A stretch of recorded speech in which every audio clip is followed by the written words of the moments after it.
Hello friends, நம்ம என்ன பார்க்க போகிறோம் அப்படின்னா, அனானிஸ்ல படிக்கிற ரெகுலேஷன் 2025 ஸ்டூடெண்ட்ஸ் உங்களுக்கான ஃபர்ஸ்ட் செமஸ்டருக்கு லாஸ்ட் எக்ஸாம் உங்களுக்கு மட்டும் ஒரு சில பேப்பர்ஸ் இருக்கும். அதான் introduction to civil engineering, introduction to mechanical engineering. இதுக்கு இம்பார்ட்டன்ட் கொஸ்டின்ஸ் கேட்டிருந்தீங்க. நான் ஆல்ரெடி அப்லோட் பண்ணிட்டேன். நிறைய பேருக்கு தெரியல. 1 மந்த்துக்கு முன்னாடி அப்லோட் பண்ணிட்டேன்.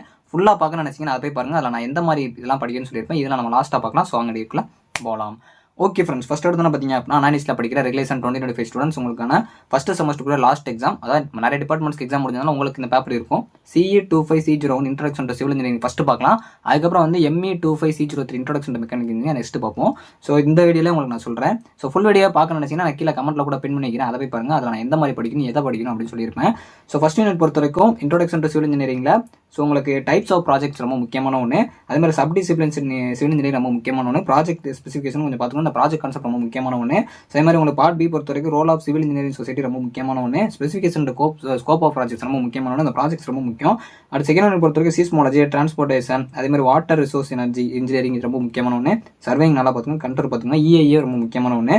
அதே மாதிரி அடுத்து construction and role of structure and geo technology engineering கண்டிப்பாக கேட்பாங்க. ஜியோ டெக்னாலஜி இன்ஜினியரிங் நல்லா பார்த்துக்கோங்க. ஸோ அடுத்த தேர்ட் யூனிட் பொறுத்த வரைக்கும் உங்களுக்கு thermal and acoustic insulating material, gypsum, use of gypsum கண்டிப்பாக கேட்பாங்க. ஜிப்சம் நல்லா பார்த்துங்க. ப்ராப்பர்ட்டிஸ் ஆஃப் டிம்பர் ரொம்ப முக்கியமான ஒன்று. அதே மாதிரி வந்து clay and fly as BRICS இதோட டிஸ்டிங்ஸ் பார்த்துக்கோங்க.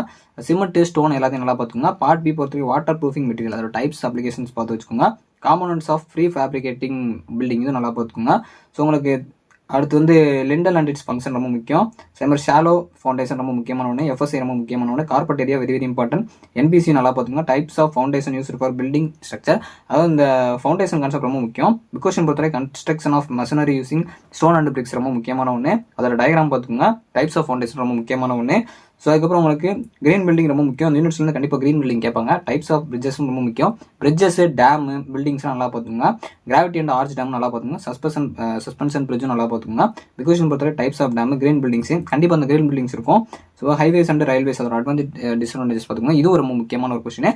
இதை பற்றி இன்னும் நல்லா கிளியர் தெரியணும். அந்த ஃபுல் வீடியோவில் போய் பாருங்க, நான் சொல்லியிருக்கேன். ஸோ அடுத்து ME 25C03 introduction to mechanical engineering உங்களுக்குரிய கொஸ்டின்ஸ் பார்க்கலாம். ஸோ ஃபர்ஸ்ட் யூனிட் பொறுத்தவரைக்கும் law of conservation of energy 2 marks பொறுத்தவரைக்கும் 400 SI யூனிட் கண்டிப்பாக அந்த SI யூனிட்ஸ் நல்லா பார்த்துங்க. நியூட்டன் செகண்ட்ல ரொம்ப முக்கியம். சப் டிசிப்ளின்ஸ் மெக்கானிக்கல் இன்ஜினியரிங் ரொம்ப முக்கியமான ஒன்று.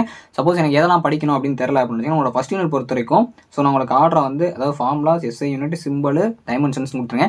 இதை மட்டும் படிச்சிங்கனால மோஸ்ட்லி ஃபர்ஸ்ட் யூனிட் கவர் ஆயிரும். ஸோ நல்லா படிச்சுக்கோங்க. அடுத்து செகண்ட் அதாவது உங்களுக்கு பார்ட் பி பொறுத்த வரைக்கும் ethics and professionalism in mechanical engineering ரொம்ப முக்கியமான ஒன்று.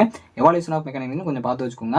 ஸோ அடுத்து உங்களுக்கு செகண்ட் யூனிட் பொறுத்த வரைக்கும் Hooke's law, strain and stress, shear stress, torque, mechanical properties of material, பிளாஸ்டிசிட்டிலாம் ரொம்ப முக்கியமான ஒன்று. அதுக்கப்புறம் உங்களுக்கு பிகாஷன் பொறுத்தவரை டைப்ஸ் ஆஃப் ஸ்ட்ரெஸ் அதை பார்த்துக்கோங்க. ஸோ அதே மாதிரி வந்து simple structure analysis and design ரொம்ப முக்கியமான ஒன்று.